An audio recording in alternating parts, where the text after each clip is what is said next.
Chapter 21. How to increase your enjoyment of sex, as well as the rest of the drama in your life, may be experienced at any level of consciousness. It may be done on the security level, as in the case of a turned-off wife who lets it happen to keep her marriage together, or the sensation level, as with a playboy, or on the power level, such as a man who challenges himself to make it with a difficult-to-get partner. Sex is experienced on the love level of consciousness, when you use the experience to flow more lovingly and acceptingly, or on the cornucopia level, when one finds in the experience of sex a deeper awareness of the way in which life offers us everything we need. On the sixth level of consciousness, one watches the drama of the physical union from a deep, calm place within one's heart. On the seventh level of consciousness, one becomes the sexual experience. It is not perceived as something that is happening to oneself. Instead, one feels an identity with everything and everyone. On this level, you would not experience sex as a happening. You are the happening. Unless you are well on your way on the journey to higher consciousness, you are probably now experiencing sex largely on the second level of consciousness. You engage in sex with your partner for your mutual enjoyment. Your consciousness during sex is concerned with the sensations that you have during the time you are making love, and especially during the moments of orgasm. The consciousness of your partner, similarly, will be focused on the delightful sensations. Although there is cooperation and agreement between you regarding what is happening, each of you is using the other as an object with which to gratify a desire for sexual feelings. There is thus a subject-object separateness that deprives you of the more beautiful feelings that await you when sex is experienced from higher levels of consciousness. Sex at the second level of consciousness leaves you vulnerable in many ways. You may compare tonight's experience with the high feelings of a previous night, and this comparison may lead you to feel that what happened tonight was not quite enough. You are vulnerable to disappointment if your partner is tired or for some reason is not interested. If the experience is particularly great, your consciousness will begin to wonder how soon you can repeat it, or whether you can repeat it at all. This grasping, manipulative focus of consciousness keeps you from being completely satisfied here and now. It keeps you on a roller coaster of pleasure and disappointment. Our habit of anticipating the future rather than letting ourselves completely experience the here and now enjoyment of life can enormously detract from the experience of sex. For example, a man may spend an evening dining and talking with a woman with a large proportion of his consciousness involved in his anticipation of going to bed with her later that night. He is bodily with her, but a large part of his consciousness is drained away by his preoccupation with the future. If the person he is with is perceptive and not caught in the same game, she will be aware that there is something lacking in the vividness and oneness of their here and now interactions. Let us suppose his plan works out and they are now in bed kissing each other. The man's consciousness, if he has not learned how to be in the here and now, will not be totally enjoying the experience of kissing. He will be anticipating the next step, when perhaps his hands will be caressing her breasts. Once he is caressing her breasts, he is very likely to miss the enoughness and delightfulness of that experience. He will be anticipating how nice it will be when his hands begin to explore yet more intimate regions that await him below her hips.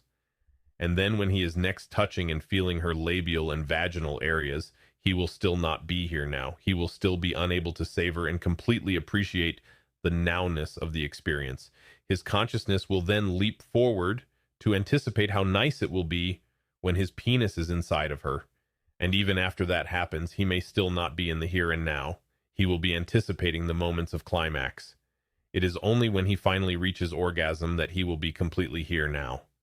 For the moments of orgasm are so consciousness dominating that he will probably not be able to place his consciousness anywhere else. It is one of the few times in his life when he can experience being completely in the here and now.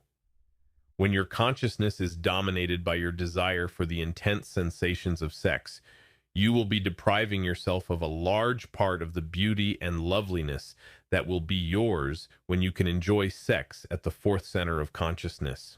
When your consciousness is operating at the fourth level, You will begin to enjoy every second as a fulfilling whole in itself. Whatever happens as the flow of love unfolds is enough. Your mind is not concerned with what will be happening a few seconds or a few minutes from now. Hence, it is not grasping.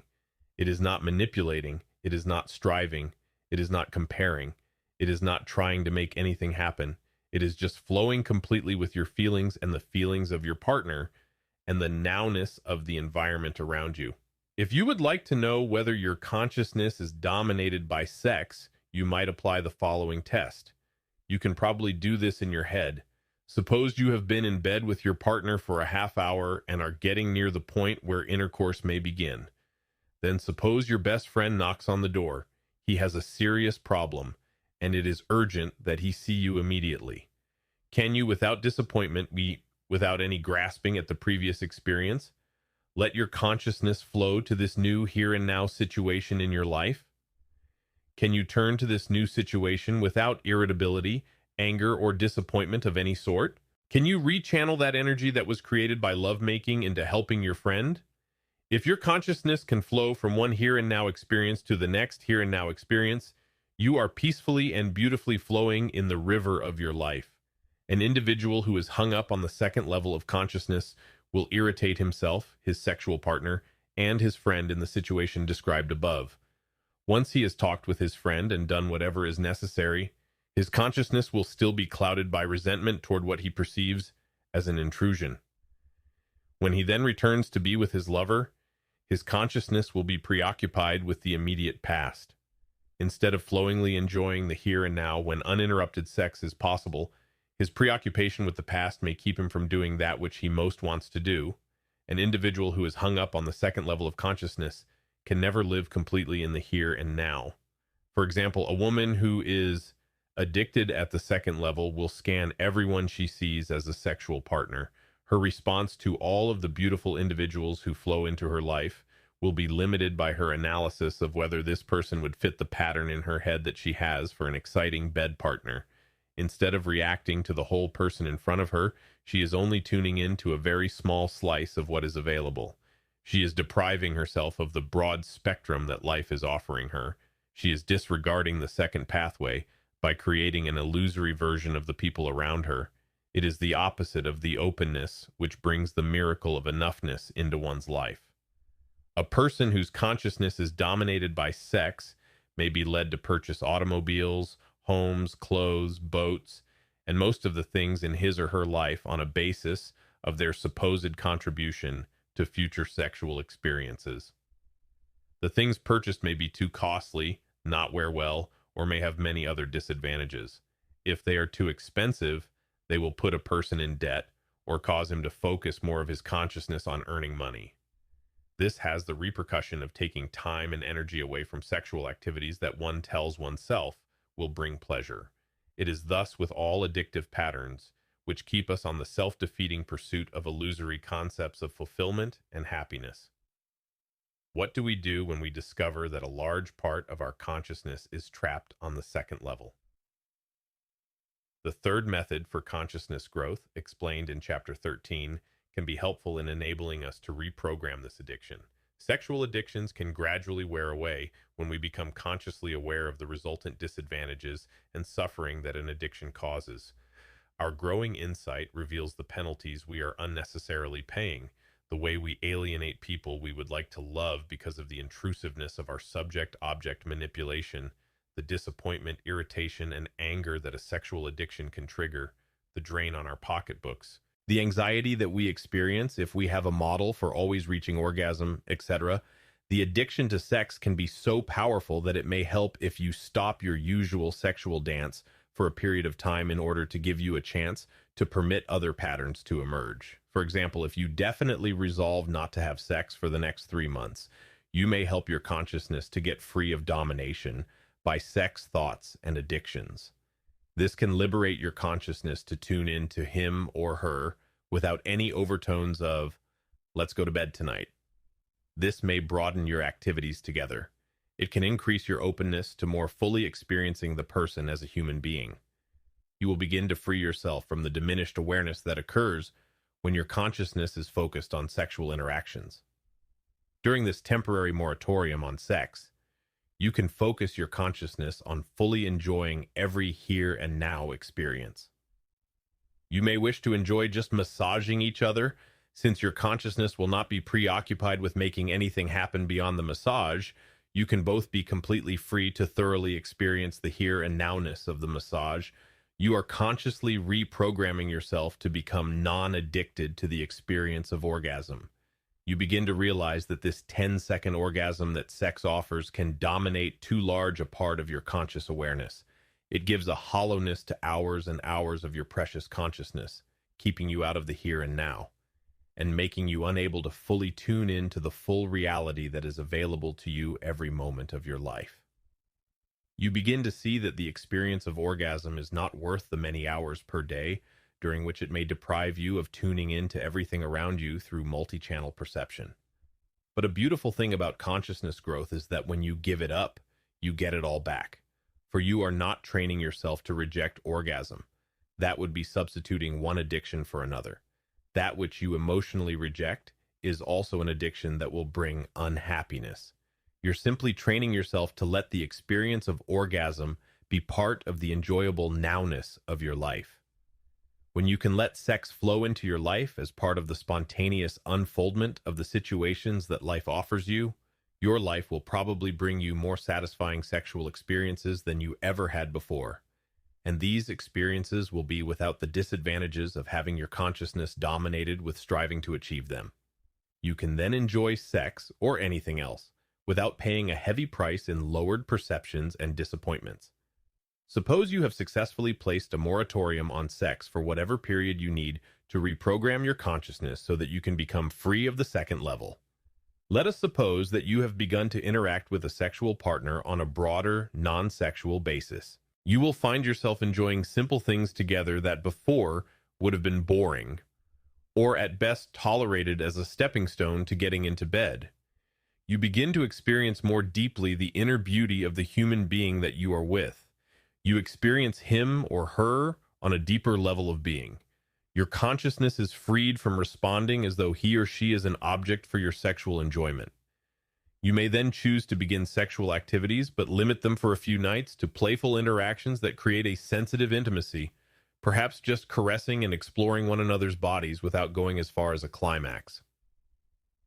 The reason for doing this is to experience the enoughness of whatever you are doing.